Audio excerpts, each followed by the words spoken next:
Okay, so Dad, we're going to talk about your adult life mostly today.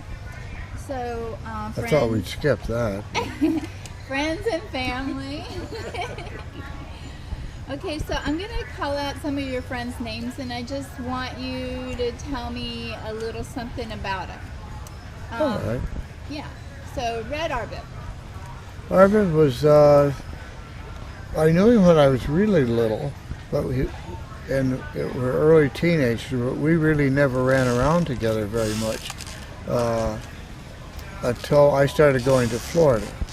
And then we ran around together practically all the time, and we were in business together. We built boats together. We had a retail boat place down in South Miami, and there was a restaurant up by the corner, and when some of the Cuban girls would walk by the boat place,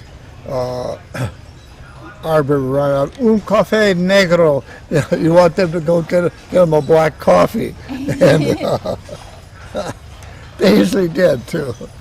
And we had a lot of fun together, and we worked together, and we worked hard together, and he was a loyal friend, and he had a set of values that he lived by, and you could depend on him. And we raced together, not cars or motorcycles, but we raced boats together. Years ago, when I first went to Florida, before my legs were messed up, I raced then for a couple of years, and then after that I laid off for a few years because my legs were kind of getting back together again. And he and I, we've done everything from win the first place at the Nationals to beating the national champions, and then we had another fellow, Jeff Hutchison, in our team that, in my book, he was the best powerboat racer in the world. I think without doubt he was. And he won the Alki Nationals. European drivers came over here to race against us, and they considered themselves the best. And he beat the crap out of all of them. And he went out one time to race. This was Jeff Hutchins. He went out one time to race, and I saw you have a regular hand throttle, and you had another one that operated. It changed the position of the exhaust, and that in itself changed how high you could run that engine. So when you came into the curve, you changed the position of the exhaust so you would have power when you throttled it. And then as you come out of the curve, you would release that and give it full power with a fuel throttle. It didn't burn gas; it burned alcohol fuel because they had a German Koning racing engine. So I come by one time, and here he is with some black tape, and he's taping his throttle wide open. And I said, "What the hell are you doing, Jeff?" He says, "I'm going to beat everybody out there." He never slowed down. He'd be doing 120 miles an hour in a 120-pound boat and go into the turns wide open. He beat them all. And Arbib, he liked working on his motors. That's where he really wasn't a driver, but he got a lot of his satisfaction out of building a motor and trying to. Because we ran some stock motors, not just the racing engine. In the stock classes, you had to be a magician to make yours faster than the next guy. And I would be maybe not the world's best at it, but I have to take my hat off to him. He's very good at it. Okay. Bud Chambers. Bud, he's a good buddy here on the island, and I didn't grow up at younger ages with him, but once I got a little bit older, it's when I started running around with Bud, and we hunted a lot together. And here on the Upper Peninsula and up around Nobbin Way and Black River and over in Boblo Island, we pitched tent camps, and we just literally lived there for months sometimes, and hunting, and then I knew him after he got married and started having his batch of girls. Of course, we're living here in the same town, so we're still friends, and we still stop and talk with each other, and he's one of the best hunters and best fishermen that you'd ever find. He just got fanatical about learning everything about it, he wasn't trying to be better than you or the next guy, but he's trying to be better than every fish in the ocean, so to speak. There wasn't going to be anything that escaped him. So one time, I got to tell you this little story about Bud. He was coming down from the Sioux, and he sees a deer alongside the road. So he pulls his car over, he jumps out, he shoots the deer. And he and his brother-in-law were together. So they get this deer and they drag it up. They open the back of their car and they put the deer in the back seat, close it up. They drive on into St. Ignace. They pull up in front of Bud's house, and they're sitting there, he and his brother-in-law are sitting there talking. And pretty soon they felt a little something. They turned around, here's a deer sitting up there between them, looking at him. He wasn't dead. They just stunned him and knocked him. Boy, did they get the hell out of that car quick. And got the deer out, got the doors open, got the deer out, but that was funny. You turn around, there's a deer with his head between you. Yeah. Oh gosh. George Allworth. Oh, George and I, we go way back, and he came. I never knew him until I had the boat manufacturing plant in Florida. I'd seen him here on the island, and I know who he was, but I'd never even, I don't think I'd ever even talked to him. But Red knew him pretty well for some reason. So Arbib, we were in the boat business together, and he was really great at going out and getting dealers. I mean, I don't think there'd be anybody better than him at that. But that's all he would do, because his ego was tied up in that. So to go back later on and call on the dealer to get additional boat sales, you couldn't get him to do it. He'd say, yeah, I just called him. And he never called him at all. And so I figured, well, I got to have somebody that goes around, calls on these dealers. So he said, yeah, we got to have somebody to do that. So he said, I know George. I'll get George down there. George talks a lot. Well, George talked too much probably. But so that's when I got to know George, when he come down to Florida. And then we sailed together in Florida some. And then George, after he got married to Candy, he became a skipper of a deep sea dive boat, and they would go sometimes to the Bahama Islands, and sometimes they would. There's well, people don't know about it, but there's a reef between the Keys and Cuba. It's just out there in the middle of the ocean, the Straits of Florida, actually. Technically, is what they are. And actually, back in the old pirate days and sailing ship days, they didn't know about that reef, and they run aground on it sometimes. So there were some ships sunk there, and he would take people out there. And then George,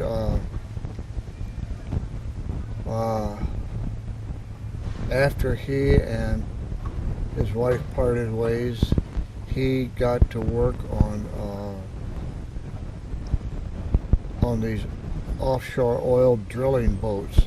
They're around 90, 100-foot boat. They would take all kind of gear out to the big oil rigs. And they also use them to hook on. They get 3 or 4 of them hooked on to an oil rig to move it, to position it. And then he got to make deliveries for the company that manufactured them.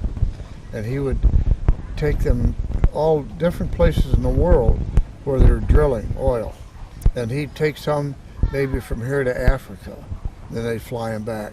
Then he'd take one from here to Saudi Arabia or wherever, Thailand or Japan or anything. So he sailed around a lot like that.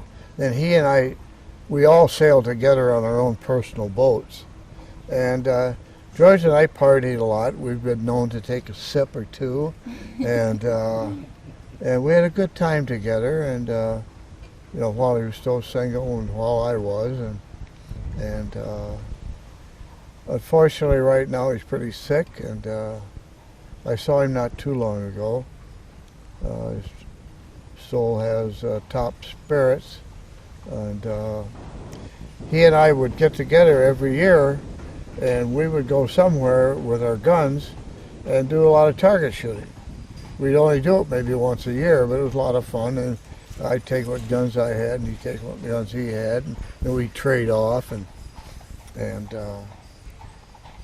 I've got a small frame revolver, and it's most people would probably fire 38 specials at it, but it's a 357. But you don't want to fire too many 357s at it. That thing really jumps around. And he had a gun he got from Germany, similar to a Walther PPK, and then we usually take a rifle, usually 22s. We're just shooting targets, and 22 is a great plinking gun. And so I hope that he still feels good enough and is well enough that he and I can go up around Moran. That's where Ray lives. And there's a range up there, an outdoor range. And a lot of times we just go out in the woods and set something up and plink away. And Yeah, I have your 22. Huh? You know, your 22, it was down in that boat, and you had us go Yeah. clean out that boat back Yeah. when I was married to Jody. Right. And I still have it now. After Rich and I divorced, it ended up staying over at the house, but I just got it back just recently.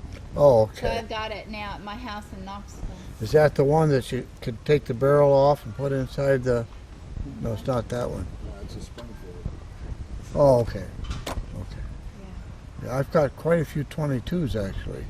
I have a camper or trapper model that the barrel unscrews and it goes into the stock.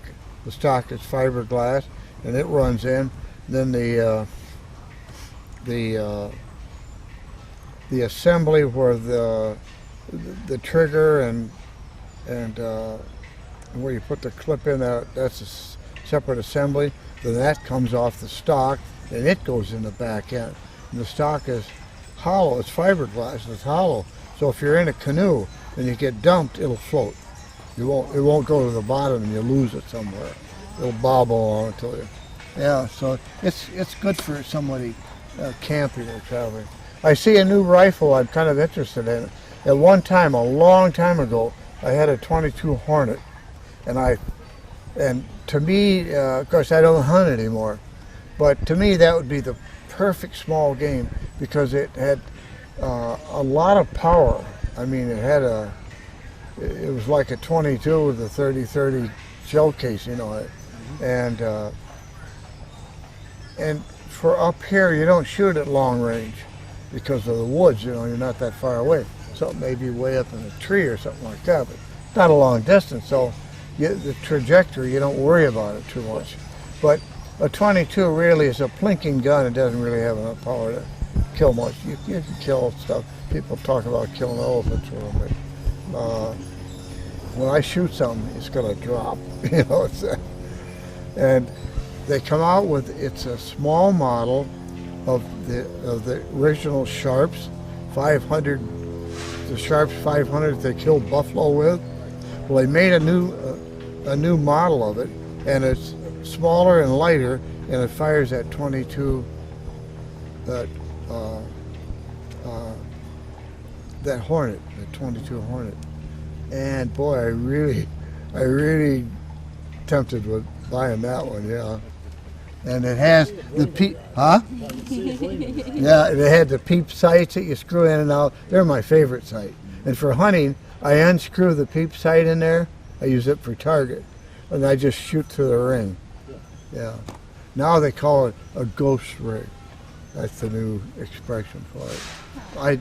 I had my ghost ring 50 years ago. I didn't get no money for inventing it. So I may put that on my when I send my letter to Santa Claus. Okay. I may put that right on top of the list. Make a note of that. Yeah. No, I don't want you to buy it. Be pretty expensive. But I hope George, God bless him, I hope he's with me next fall. We could go shoot together. If not, I'll go up to his house and open the window, and he and I can shoot at tin cans out in the There backyard. you go. That would be fun too. Yeah, he lives up in the woods by Okay. Cedarville. He's a good guy, and after I have to tell him to shut up once in a while because he got born again. So He found a I can't handle that. Arnold Sutton. Well, there's a sweet little guy, I'll tell you. When he was a kid here, he was one of our gang of 5 or 6 or whatever it was. All we were little kids growing up, and his folks moved away from the island when he was about 19, 18 or 19. They moved to L.A. Well, as I used to go to L.A. in the wintertime, before his folks moved there, I was living out there in the winter when they sold out and moved there. So he and I continued to go around together out in L.A. And then he went into service, and we didn't see each other for a couple of years. Then I went in service, and we didn't see each other for a couple of years. And then I quit going out there. L.A. was fun when you're a young guy and all the big bands playing around. Pretty exciting in a big city. But after I come back out of the Army, I was a little bit older, and I went out there for one winter, and the charm had kind of worn off. And so that's when I started going to Florida. So Arnold and I, we would phone each other once in a while, didn't write. And pretty soon then that kind of quit. And a lot of years went by, 25 in exact. And then I got a hold of him again, and I got in a plane and flew out there, and I spent a few weeks with him. And then I stopped there on the way to Manila, and one time when I was making a trip, that's where I met Christy in Manila. And I stayed with Arnold at that time, and then he came back here 1 year before he was married, and then he come back here the year after he was married, stayed with us here at the house. And then Christy and I went to San Diego. Arnold drove down and visited with us, and we didn't really have much time. We weren't there very long. But then last year we went out and stayed at his house. We stayed with him for a couple of weeks, and he's probably one of the most thoughtful people to a fault that you'd ever want to meet, and he'd do anything for you. And he had a nice family, his own family, his mom and dad. His father and mother were from Egypt, and he was just pretty much an ordinary person. His dad, a businessman, but he's just ordinary, but a smart businessman. And his wife was a member of pretty much the aristocracy in Egypt, and she was just a charming lady. And he had 2 sisters, and they were sweet little kids. They were 5, 6 years younger than he was. And Arnold and I, we started going to races together, car races, and then we got involved in racing together. And I drove some sports cars that he had worked on. He had a garage, and he worked on regular cars, but he also worked on racing cars. Then eventually he had 2 garages, and he worked strictly on racing cars in one of them. And Jack McGrath, who was a top driver back at the time, and a top driver at Indy one year, Arnold still has one of his motors and then McGrath eventually was killed driving. But there's a story about McGrath when he was in the Mexican road race that goes from southern Mexico all the way up to the border. It was a famous race, a road race, right on regular roads, and the cars are doing 120, 130, 140 miles an hour. And if you've ever been on Mexican roads, you'd think that was really fast. They didn't have to be doing 200, not on roads like that. And McGrath had a navigator with it, and he took a wrong turn, and as they flew off the road into the air, McGrath said, "You take the wheel." But anyway, Arnold and I, we never got into the midget auto racing, and we both loved midget autos, but it kind of ended and turned into hot rod racing on quarter-mile tracks, and that sort of froze out the midgets, which were a lot better, but the roadster racing was the new thing. So we were involved with that, and I never did get into the midgets. And then I got involved in drag strips with Arnold, and we went out. I told you the other night, I drove the second Santa Ana drag strip meet, and I took second place in the sports car division. And thanks to Arnold, he tuned my car a little bit and did a few things to it.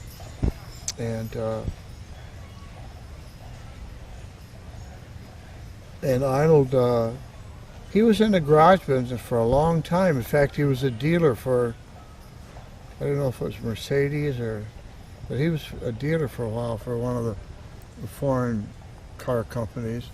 And then he got out of that, and he got into real estate, and then he got into all kind of stuff. And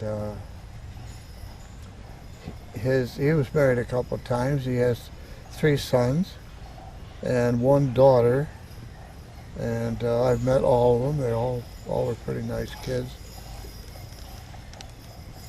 And of his 3 sons, only 1 is married. He just got married a few months ago. He's 50 some odd years old. He finally decided to settle down, I guess. And I still call Arnold. We probably talk to each other at least once a week, all year round. Yeah. Arnold came to my wedding when Yes. I married Jody. Yeah. He bought me that Canon camera. He gave me it. I always loved that camera. It was like, that camera was the best. I don't care, you could just automatic, but it took the best pictures I ever saw. Yeah. Before. I had a Canon, an automatic, T7 or something like that. Maybe it's the same camera. But you could set it on manual, or you could set it on automatic. I always just set it on automatic. I didn't want to learn all that other stuff. So I just set it on automatic. Took fantastic pictures, probably it was like yours, amazing. I was just blown away by the pictures that come out of it. It's like, I took that. Yeah. Well, yours was the one he gave you was probably better than the one I bought. The Canon Sure Shot, the first one. Oh yeah, no, the I didn't Canon have Sure that Shot one. that he gave it. It was a 35 millimeter. It was a nice camera. Well, at that time, he had gotten out of the car business, and he was into commercial real estate, not houses. And he had the business that put him in bankruptcy. He got in. He's such an honest person, and he got in with other realtors, hustlers, and wheelers and dealers, who you had to be crooked and pretty dirty-minded to cope dealing with these kind of people. He wasn't that kind of a human being, and so he got left holding the bag on a deal that wiped him out, and it was in Atlanta. Wow.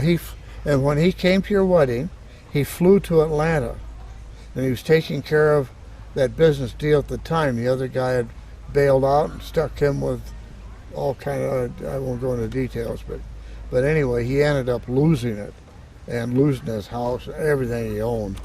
And yeah, Go ahead. he goes and sees what buddies that are still alive that was in the Marine Corps with him, and a lot of times if they're real sick and they're alone or something, he'll give up a great part of his time just to go down and help take care of them. Wow. And just that kind of guy, you know. Yeah. And of course the love of his life is square dancing, and he started it a long time ago. Before I went to LA the first time, he called. He was always kind of interested and curious about Alaska, and here's how he got into square dancing. He heard that they did square dancing in Alaska, so he went in Los Angeles. He found a square dance club, and he took lessons. So he learned how to square dance. He flew up there. He says, I flew up there, I got off the plane. He says, in 20 minutes I was at a square dance. And he still does it to this day. Somewhere in the house I got a picture of him and some lady that he was going with at the time. She's about that much wrong arm. She's about that much taller than him. He's not very tall. And she's in her square dance outfit and he's in his, and she wanted him to wear these boots. Well, he didn't. He bought some, but he didn't like them. He always buys shoes and boots a size too big, and they put styrofoam and stuff in them. He lost part of his feet and toes in Korea, and he said they were just painful. He just couldn't dance with them. And but he really likes that square dancing. Jim Sheehan. Jimmy? Oh, he was a good guy. Farm boy, he come up here. Of course, it's a natural for him to be around horses, and that's what he did up here. He drove a buggy and taxis, and back then they didn't have a ticket office. You go buy a ticket and they got a big wagon to haul you up the hill on. There were two-seated buggies, and they were lined up right down the middle, the center of the street. And each driver, as you walk down the street, they would walk up and try to talk you into getting into their carriage. And there was a law. They weren't permitted to put 1 foot on the sidewalk, but they would stand there with 1 foot on a curb. They'd go about that far.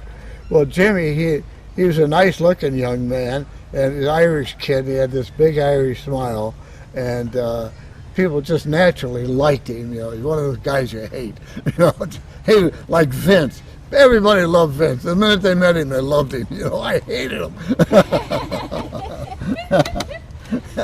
But Jimmy was a good guy. Everybody liked him, and he and I would spar around, you know, and I told you earlier, I took him down to his farm one time. We spent some time down on his farm, and we could talk it pretty good together because I had spent my early years on farms with my dad and mother and working ranches and stuff. My dad used to work when he was young. He worked western ranches out in Oklahoma and western Kansas, and he got $1 a day and bunk in the bunkhouse and 3 squares, or at least 2. And so Jimmy and I, and we're close to the same age. I was a little older than him, and we bumped around a little bit together up here, and he was a nice, very likable guy, and didn't want to mess with him, but he was a very likable guy. And then the last summer he was up here, him and a guy named Alex Galbraith was our entire police force. And Alex was bigger than you. Okay, he's from Canada. He was Canadian. And Jimmy wasn't real big, maybe 165 in the summer. And he trained down to a welterweight. He could just get down to 149 pound with a great deal of effort, because he didn't really get out of condition. When he was up here, he would go up to the big barns, double time all the way. He never walked. I never seen him walk. He'd go across the street. He'd double time. He'd always move, and he pretty much watched what he ate and all that. But his normal weight would be up around 165, but his fighting weight was around 149, and so him and Alex would go out, and Alex could take care of anybody. He was a giant of a guy, and he wasn't not good tempered. But they'd get arguing with some drunk or something, and Shannon would walk up and knock the guy out. One punch knock him out, and Alex would grab him by the back of the neck and drag him to jail. Because he could pull somebody who weighed 300 pounds without any effort, like you probably could, without any effort at all, drag him down, throw him in jail. That was our police force. You'd be surprised how little trouble we had here on the island with them two guys being the police force. And I think that might have been Jimmy's last year here. He came back to the island a few years later, and we spent a lot of evenings sitting on the porch looking out the lake and telling old stories and reminiscing about how much fun it was when we were young guys. But that story, the song The Boys of Summer, the baseball guys. Well, that's the kind of life we had. Everything was the summer. We all looked forward to that. He went back and worked the farm in the fall of the year, did harvesting and that stuff. And then I don't know in midwinter what he did do. Tell us. He quit boxing because he had his head split open. Huh? I was going to say, tell us the story about Fran when she showed up at the. Oh, there's a candy story. I store. told you that story. I know, but I want it on video. Okay. Yeah, Franny Pooh. I was sitting in the store one evening, early evening, it wasn't sundown yet, and some little girl come walking in, and she said that she came all the way from California. She had a job here, and she got here, and the guy said she didn't have a job and she didn't have any place to stay, and she started to cry, and so I told her, well, you go stay upstairs and I'll give you a job, come into work in the morning. And I never knew, but it was Jimmy Sheehan's daughter, Franny Pooh. And Jim couldn't come back when she got married, so I walked her down the aisle. I substitute father for her. And she stood up for you in your wedding to Kristen. Yeah. And yeah, a lot of these good people around here. Vince, my sailing buddy, Vince, he's Carolyn's godfather. And Christine's mother is Heather's godmother.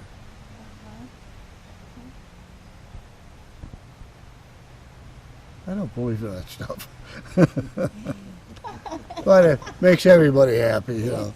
Yeah. Well, tell me a little bit about, you mentioned Vince, but tell me about your sailing friends.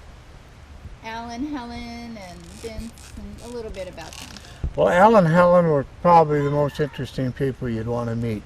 they decided shortly after they got married, Al was a doctor, and shortly after they were married, he said, "To hell with this! I don't want to be working inside and doing this all my life."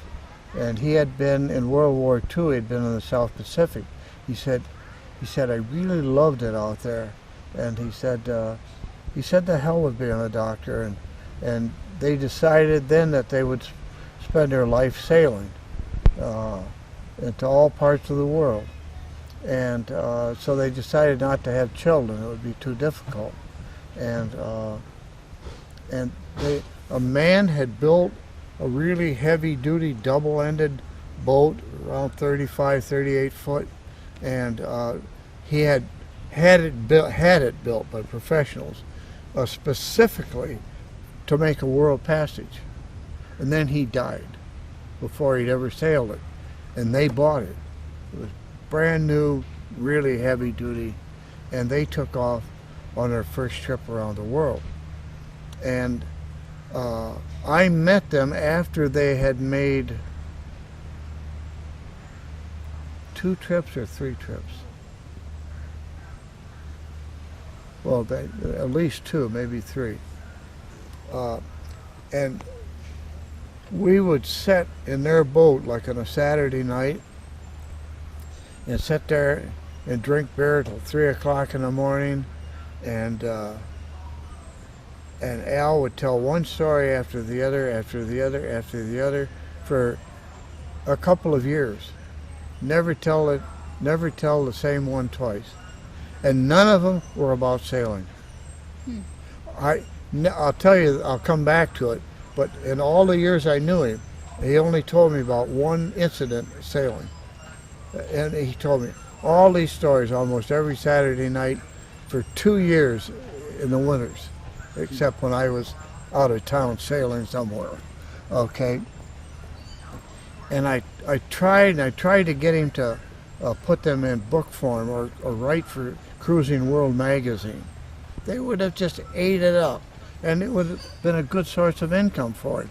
But he, on his second or third trip, he had taken a movie camera. He thought he would take a movie of all these places, because he went to isolated places that some of these people have never seen a white person, and all different cultures.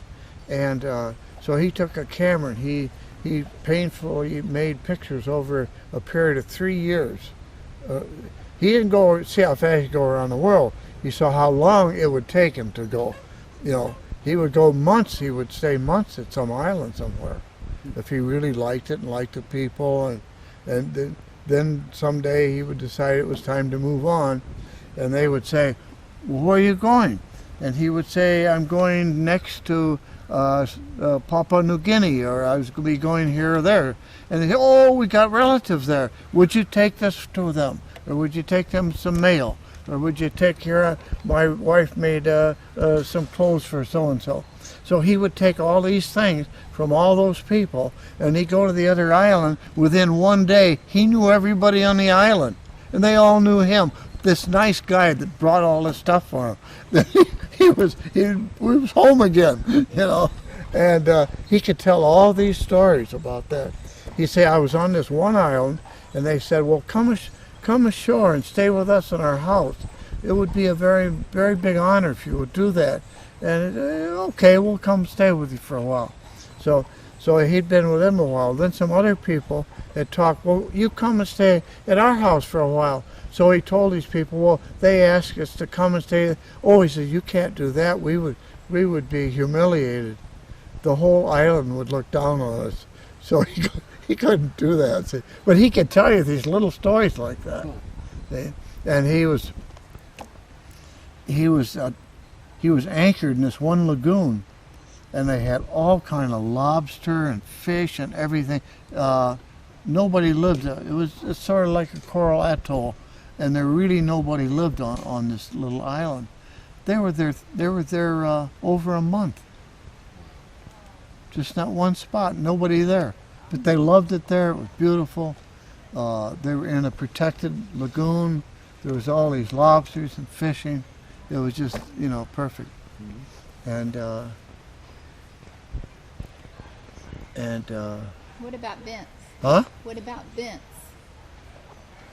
Well, Vince says he was a New Englander from the, Mystic, Connecticut, and up in that area, and he grew up with sort of a New England tradition.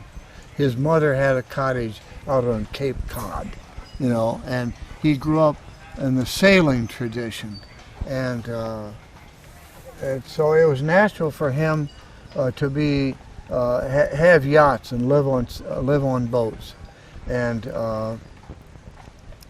he had an old wooden sailboat, and he sailed from New England down to the Bahamas, and he was out on one island out there that had a huge reef. The reef was a couple of miles in diameter. It was as big as the island, so he found a way he could work his way in deep enough water with his boat to get it up on that reef and put it at anchor. So he felt it would be really safe there. And then he had a dinghy, and he went ashore. And while he was ashore, at nighttime, he was going to stay over with some people. I think it was a hurricane that come up. Well, even though his boat was on the reef and anchored, it pulled the anchor and it was demolished. He lost his boat, he lost his dinghy, everything. So the, I don't know what they call him, the governor of the island, or I don't know what their official title was, but there was a little storage shed. And they said that he could, as long as he stayed on the island, he could make that his home, that storage shed. So he did. And he would get up. No, I guess he still had the. No, he got a Bahamian dinghy. They build beautiful little dinghies. They're bigger than what Americans used to put on a yacht. They're considerably bigger than that, and they have sails, most of them. And some, in my experience and his experience in the Bahamas, on some islands, they're farmers. They grow everything they eat, and they don't fish. And on some of the islands, they're fishermen, and they don't farm. I don't know, it's just the way it is. So on this island, they were mostly farmers, although they had this enormous reef. So Vince would, he would take his dinghy each day, and he would go out on the reef with a spear, and he'd spear fish, because they didn't catch any. I don't think he knew how. And he would come back, and he would go to a little market where the ladies would go. It wasn't a market like a market. It was where they would gather together. And he would trade fish for bread and fish for some fruit and vegetables and stuff like for his own food, see? And he was a charming guy. He was trying to pants off anybody. And so everybody knew and loved Wince. They can't pronounce V. They called him Wince. So everybody loved Wince. And I went there to that island with him one time. And he said they salvaged the wheel off his sailing boat, and they hung it up in the bar that he used to go to. And it's still there. Yeah. And then he took off to sail from there across quite a piece of the ocean in this little 12, 14-foot dinghy. And he sailed across that. It's a pretty dangerous, you're right out in the North Atlantic. He wasn't on the Bahamas, he was on an island that's part of the Bahamas, but it's not in the group or on the bank. And he sailed across that piece of ocean, that little skiff, and it started leaking bad, and he figured it was going to sink out from under him. So he saw some islands in sight, and he made his way to one of them, and just in time he lost.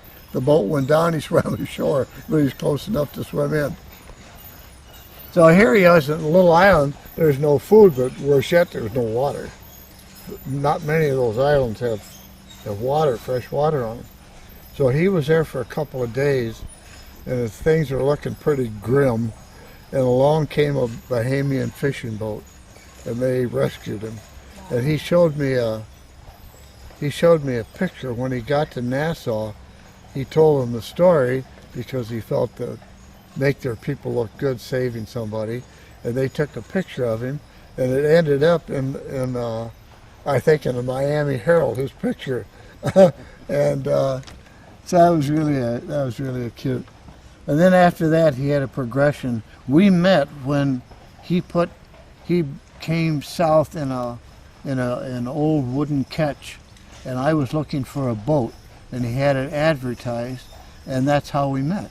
I went there, and actually I bought the boat, and I stayed in that same marina, and he and his wife went and bought a little houseboat, and they were either next to me or the second boat from me in that houseboat.